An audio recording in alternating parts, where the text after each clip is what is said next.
Hello everyone, welcome back to my channel English study. I am Shweta Chauhan और आज हम पढ़ने वाले हैं मॉडल्स के बारे में कि मॉडल ऑक्सिलरी वर्ब्स क्या होती है, उनके इंपॉर्टेंट पॉइंट्स क्या होते हैं। So if you want to learn, stay tuned. Modal auxiliary verb पढ़ने से पहले देखते हैं मॉडल के कुछ important points. Number 1, modals are used as helping verb with main verb. जो मॉडल्स होती हैं वो हेल्पिंग वर्ब होती हैं, वो हेल्पिंग वर्ब की तरह यूज़ की जाती हैं मेन वर्ब के साथ। ठीक है। सेकंड पॉइंट, सब्जेक्ट नंबर, चाहे वो सिंगुलर हो या प्लूरल हो, ठीक है। और सब्जेक्ट पर्सन, चाहे फर्स्ट पर्सन हो, चाहे सेकंड पर्सन हो, चाहे थर्ड पर्सन हो, उसका मॉडल पर कोई भी प्रभाव नहीं होता। It remain same with singular और प्लूरल और any person of the subject.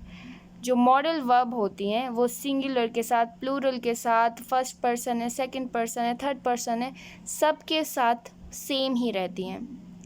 Like जैसे दूसरी वर्ब बदल जाती हैं वैसे नहीं बदलती। जैसे आई शुड है तो वो आई शुड ही रहेगा, यू शुड रहेगा, दे शुड ही रहेगा। वो नंबर के अकॉर्डिंग नहीं चेंज होगा, सब्जेक्ट के अकॉर्डिंग चेंज नहीं होगा। Number third, always first form of main verb is used after modals. Modal के साथ हमेशा मेन वर्ब की फर्स्ट फॉर्म यूज़ होती है। जैसे I should go to school, यहाँ पर शुड जो कि एक मॉडल ऑक्सिलरी वर्ब है, इसके साथ हमने गो लगाया है ना। गो एक मेन वर्ब है जिसकी फर्स्ट फॉर्म यूज़ हुई है। ऐसा नहीं है सिर्फ गो के साथ यूज़ हो, किसी भी मॉडल के साथ वर्ब की फर्स्ट फॉर्म ही यूज़ होती है, मेन वर्ब जो जहाँ पर भी वो यूज़ हो। 4 पॉइंट, व्हेन बी और have comes between modals and verb, then third form of the main verb is used. जब मॉडल के साथ या मॉडल के बीच में और वर्ब के बीच में बी आ जाए या फिर हैव आ जाए तो वर्ब, मेन वर्ब की थर्ड फॉर्म यूज़ होती है। For example, I should have done this. Done यहाँ पर थर्ड फॉर्म है, तो जब भी मॉडल के बाद और मेन वर्ब के बीच में बी या फिर हैव आई तो third form of verb use होगी। लेकिन यहाँ पर एक एक्सेप्शन है, एक अपवाद है। जब भी फ्यूचर कॉन्टिन्यूस टेंस में मॉडल के बाद बी आता है वहाँ पर हम वर्ब की फर्स्ट फॉर्म के साथ आईएनजी लगाते हैं। For example, I shall be reading this book. यहाँ पर शैल एक मॉडल वर्ब है जिसके बाद हमने बी का यूज़ किया है, तो रीड जो कि मेन वर्ब है उसकी फर्स्ट फॉर्म के साथ हमने आईएनजी का यूज़ किया है। लेकिन ये सब फ्यूचर कॉन्टिन्यूस टेंस में ही होता है। बाकी जगह अगर कभी भी मॉडल या फिर मेन वर्ब के बीच में बी आ जाए या फिर हैव आ जाए तो वर्ब की थर्ड फॉर्म यूज़ होगी, सिर्फ फ्यूचर कॉन्टिन्यूस टेंस को छोड़कर। फ्यूचर कॉन्टिन्यूस टेंस में भी हैव नहीं आता, बी आता है। Number 5, modals do not change their form, spelling, addition of s, ing और en according to the tense। तो जो मॉडल वर्ब होती हैं वो कभी भी टेंस के अकॉर्डिंग अपनी फॉर्म चेंज नहीं करती हैं। जैसे होता है ना कि प्रेजेंट इंडेफिनिट टेंस में अगर सिंगुलर सब्जेक्ट तो मेन वर्ब के साथ एस या ई एस लग जाता है, कंटिन्यूअस में मेन वर्ब के साथ आई एन जी लग जाता है, परफेक्ट में वर्ब की थर्ड फॉर्म लग जाती है या तो ईडी लग जाता है या फिर वर्ब के बाद में ईएन लग जाता है। लेकिन यहाँ पर मॉडल कभी भी अपनी फॉर्म चेंज नहीं करती हैं, टेंस के अकॉर्डिंग कभी भी अपनी फॉर्म चेंज नहीं करती। तो ये था 5वां पॉइंट। 6 पॉइंट, टू जो होता है इन्फिनेटिव टू, वो केवल 2 मॉडल के साथ यूज़ होता है, यूज्ड टू और ऑट टू, जो दोनों ही एक सेमी मॉडल के रूप में बोली जाती हैं। बाकी इन्फिनेटिव टू जो होता है वो किसी भी मॉडल के पीछे यूज़ नहीं होता। Second, modal are auxiliary verbs. They do not need an additional auxiliary verb in negative or interrogative sentence. Modal जो होती हैं वो auxiliary verbs होती हैं, उन्हें किसी दूसरी verb की ज़रूरत नहीं है नेगेटिव में या interrogative sentences में। जैसे कि होता है ना present indefinite में या past indefinite में नेगेटिव हो तो did not, does not, do not का यूज़ करना हो, लेकिन यहाँ पर मॉडल खुद ही यूज़ हो जाती हैं, I shall not, shall I। ठीक है, यहाँ पर उन्हें किसी भी ऑक्सिलरी वर्ब की ज़रूरत नहीं होती। तो जो मॉडल हम पढ़ने जा रहे हैं वो है may. May is use to express possibility और uncertainty of any happening. May जो होता है वो ये एक्सप्रेस करने के लिए यूज़ होता है जब कोई संभावना हो, जब कोई अनिश्चितता हो किसी भी घटना के होने की, ठीक है। फॉर एग्जांपल वह आपका पीछा कर सकता है, यहाँ पर एक पॉसिबिलिटी है कि हाँ वो ऐसा कर सकता है, लेकिन इनडेफिनेट है, ये डेफिनेट नहीं है कि हाँ वो करेगा ही, ये सर्टेनिटी नहीं है। ऐसे केसेस में हम मे का यूज़ करते हैं। फॉर एग्जांपल वह आपका पीछा कर सकता है, ही मे फॉलो यू, मतलब कर भी सकता है और नहीं भी कर सकता है। आज बादल छाए हुए हैं, बारिश हो सकती है। It's cloudy today, it may rain. वह विदेश यात्रा की योजना बना सकता है, he may plan for a foreign trip. यह एक अच्छा विचार हो सकता है लेकिन वह इसे नहीं अपनाएगा। It may be a good idea but he won't adopt it. इन सभी एग्जाम्पल में एक 50-50% केसेस हैं कि वो काम हो भी सकता है, पॉसिबल भी है, और दूसरे ही टाइम वो नहीं भी हो सकता। यानी सिर्फ ये एक संभावना है, अनिश्चितता है किसी भी घटना के होने की। अगेन ऐसी जगह पर ही हम मे का यूज़ करते हैं। आपने देखा कि यहाँ पर सब्जेक्ट अलग अलग हैं, लेकिन वहाँ पर भी हमने मे का यूज़ किया है और वर्ब की फर्स्ट फॉर्म का यूज़ हुआ है।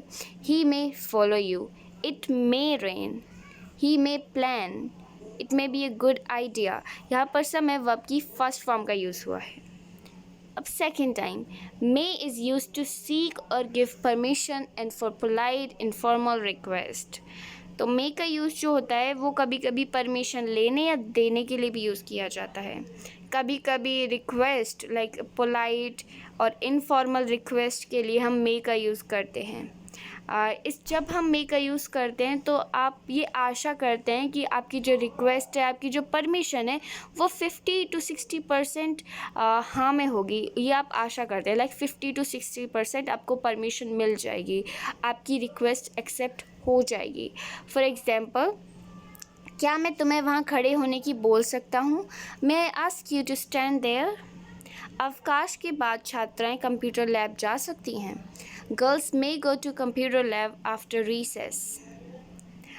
क्या मैं आपको घर पर देखने के लिए कह सकता हूँ? May I ask him to see you at home.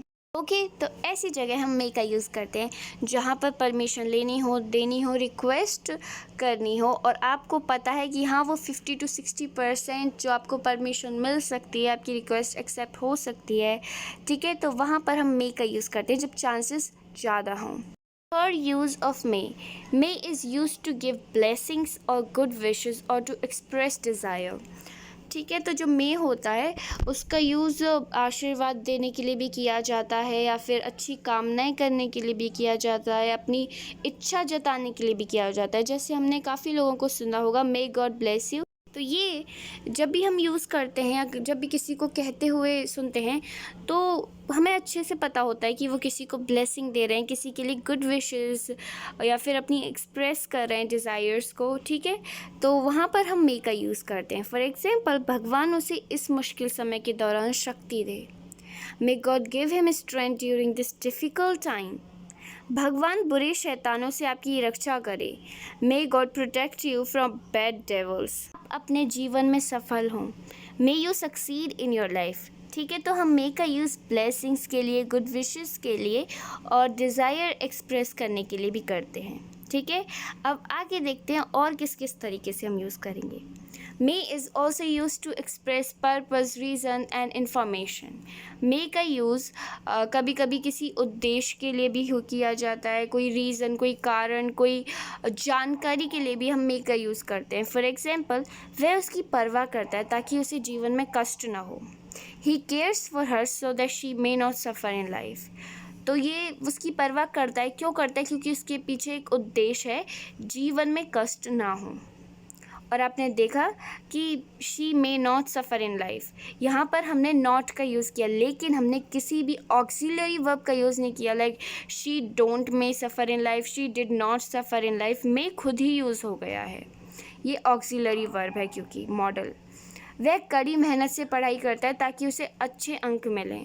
He studied hard so that he may get good marks. वह व्रत रखती है ताकि उसे जीवन का सर्वश्रेष्ठ साथी मिल सके। Keeps fast so that she may get the best partner in life।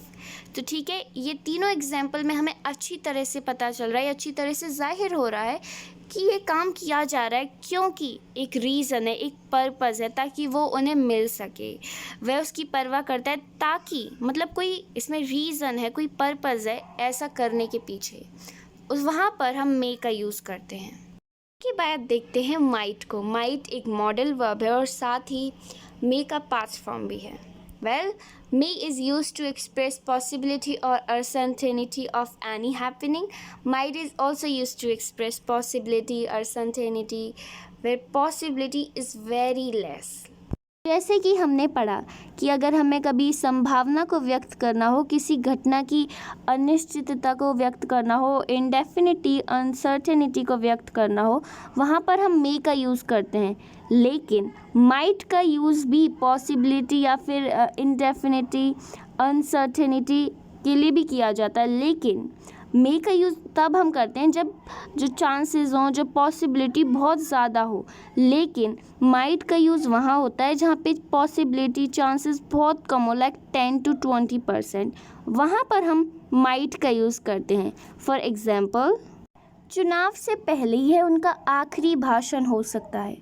This might be his last speech before the election. वह शायद हमारी कंपनी में नियुक्त हो सकता है। He might get selected in our company. वह शाम को उससे मिल सकती है। She might meet him in the evening.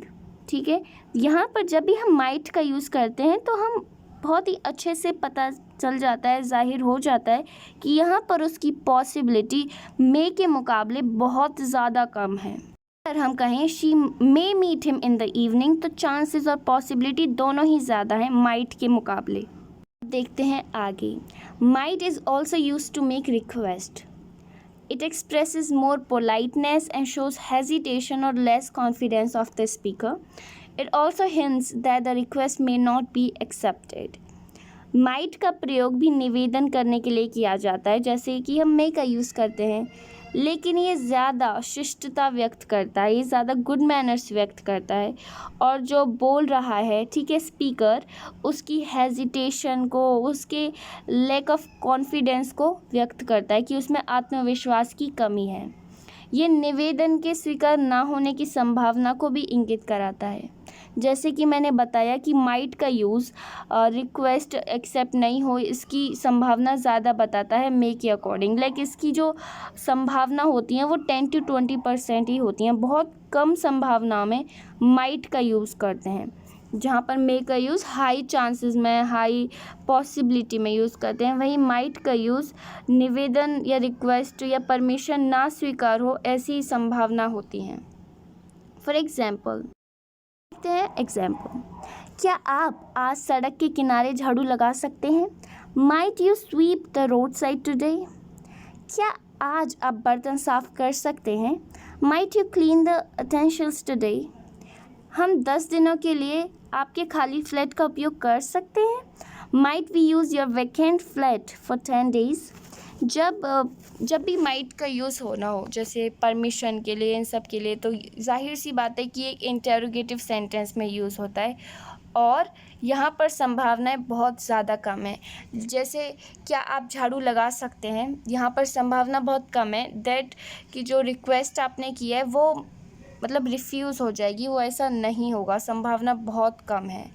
और आपने एक बात देखी, इंटेरोगेटिव सेंटेंसेस हैं और यहाँ पर हमने किसी ऑक्सिलरी वर्ब का यूज़ नहीं किया है। जैसे do you might sweep the road side today, यहाँ पर हमने माइट को ही ऑक्सिलरी वर्ब में यूज़ किया है, ठीक है, क्योंकि एक मॉडल है और मॉडल को कभी भी ऑक्सिलरी वर्ब की ज़रूरत नहीं होती है, चाहे इंटेरोगेटिव हो चाहे नेगेटिव। इसके बाद देखते हैं अगला मॉडल जो है can. Can is use to express physical capacity, capability and mental ability. का यूज़ हम करते हैं ये कोई फिज़िकल कैपेसिटी के बारे में बताने के लिए कि आप में कितनी शारीरिक क्षमता है, आप क्या क्या कर सकते हो, आपकी मेंटल एबिलिटी क्या है, ठीक है।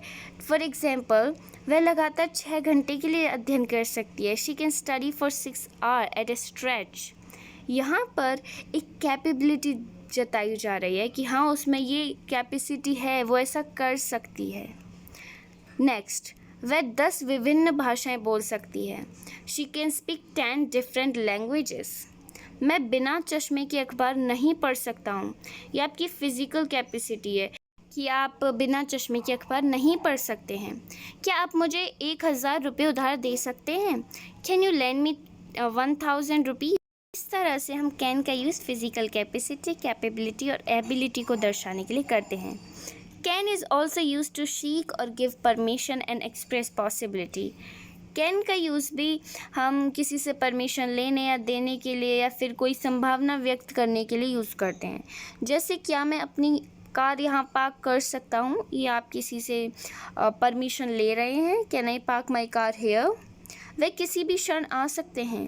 ही can come at any moment, ये एक पॉसिबिलिटी है जिसके लिए हमने कैन का यूज़ किया है। क्या मैं थोड़ी देर के लिए आपके साथ रह सकता हूँ? Can I stay with you for a while? मैं आपकी मदद कैसे कर सकता हूँ? How can I help you? ये भी हम परमिशन ले रहे हैं। तो ऐसी सिचुएशन में हम कैन का यूज़ करते हैं। और सच कहें तो कैन का यूज़ बहुत ज़्यादा ये होता है जब हम किसी से परमिशन लेते हैं या देते हैं या फिर कभी भी पॉसिबिलिटी ज़ाहिर करते हैं, तो कैन का यूज़ हम वाइडली करते हैं as a modal English grammar में, स्पोकन इंग्लिश में। और कैसे यूज़ करें हम कैन को? Can is also used to express anger, impatience और astonishment of the speaker. Can का यूज़ हम गुस्सा एक्सप्रेस करने के लिए या फिर असंयम या फिर स्पीकर की एस्टोनिशमेंट को व्यक्त करने के लिए भी करते हैं। जैसे वह मेरा प्रस्ताव को कैसे अस्वीकार कर सकती है? ये गुस्सा है, ये स्पीकर का एस्टोनिशमेंट है, ठीक है। तो यहाँ पर हम कैन का यूज़ करेंगे। How can she refuse my proposal? आप अप्रैल के पहले सप्ताह के दौरान छुट्टी कैसे ले सकते हैं? यहाँ पर एक गुस्सा को एक्सप्रेस किया जा रहा है। How can you take leave during first week of April? वह दोषी है, कोई उसकी रक्षा कैसे कर सकता है? He is guilty, how can anyone protect him? तो इस जगह पर ऐसी सिचुएशन में हम कैन का यूज़ करते हैं। के बाद बारी आती है कुड की, और कुड कैन का पास्ट फॉर्म है। Okay, can and could both can also be use for request, but could depicts more politeness and expectation is about 80 to 90%। जो कैन और कुड होते हैं वो दोनों ही रिक्वेस्ट के लिए यूज़ किए जाते हैं, लेकिन जब आप कुड का यूज़ करते हैं ना, तो ऐसा लगता है कि ज़्यादा नम्रता है, ज़्यादा पोलाइटनेस है और आपकी रिक्वेस्ट एक्सेप्ट हो जाएगी, इसकी एक्सपेक्टेशन भी 80 से 90% होती है। जैसे क्या आप मुझे अपनी कुर्सियाँ उधार दे सकते हैं? Could you lend me your chairs? तो ये कैन से ज़्यादा पोलाइट लगता है। क्या आप मुझे अपनी नई कार दे सकते हैं? Could you please give me your new car? क्या आप कृपया मुझे एक ग्लास पानी दे सकते हैं? Could you please give me a glass of water? तो ऐसी सिचुएशन में हम कुड का यूज़ कर सकते हैं। अब पोलाइट भी ज़्यादा लगेगा आपका कहना, और साथ ही आपकी एक्सपेक्टेशन है जो 80 to 90% होगी। Could is also used to express the ability of past. It's also used to express the necessity and ability of present and possibility. Could का जो यूज़ होता है वो पास्ट में एबिलिटी को एक्सप्रेस करने के लिए यूज़ होता है। जैसे अभी हमने पढ़ा कि कैन का यूज़ भी कैपेसिटी के लिए, फिज़िकल कैपेसिटी, मेंटल एबिलिटी या फिर कैपेबिलिटी के लिए यूज़ करते हैं कि आप कितने सक्षम हैं, शारीरिक क्षमता कितनी है। और हमने अभी ये भी पढ़ा कि जो कुड है वो कैन की पास्ट फॉर्म है। तो बेसिकली कुड का यूज़ पास्ट में किसी क्षमता को बताने के लिए किया जा सकता है, लेकिन कुड का यूज़ प्रेजेंट टाइम में भी कोई संभावना हो, कोई आवश्यकता हो, कोई क्षमता हो, उसको बताने के लिए भी करते हैं। फॉर एग्ज़ाम्पल, बचपन में मैं लगातार 4 घंटे तक दौड़ सकता था। In my childhood I could continuously run for 4 hours। Maybe अब आप ये ना कर पाते हो, 4 घंटे के लिए आप ना दौड़ पाते हो, लेकिन पास्ट में आपके पास ये एबिलिटी थी। जब दुर्घटना हुई तब वह चल भी नहीं सकता था। He could not even walk when he met with an accident. ठीक है, तो जब एक्सीडेंट हुआ था, जब वो दुर्घटना घटी थी, तब उसके पास ये क्षमता नहीं थी, तब उसके पास इतनी एबिलिटी नहीं थी कि वो चल पाता हो। तो ये पास्ट की एबिलिटी को दर्शाता है। मंजुला जब यंग थी तब वह अकेले 20 व्यक्तियों के लिए भोजन बना सकती थी। When Manjula was young, she could make meals for 20 persons alone. ठीक है। तो जब मंजुला यंग थी उसके पास ये एबिलिटी थी, उसकी फिजिकल कैपेसिटी थी कि वो 20 लोगों के लिए अकेले ही खाना बना देती थी। लेकिन शायद अब के उसके पास वो एबिलिटी ना हो, शायद वो ऐसा अब ना कर पाती हो। तो ये एक पास्ट एबिलिटी है, ये जो पहले हुआ करती थी क्षमता, उसको दर्शाता है। Well, this was for today's video. I hope you like it and understood well. If you do, then hit the like button and subscribe my channel for more informative and interesting video like this.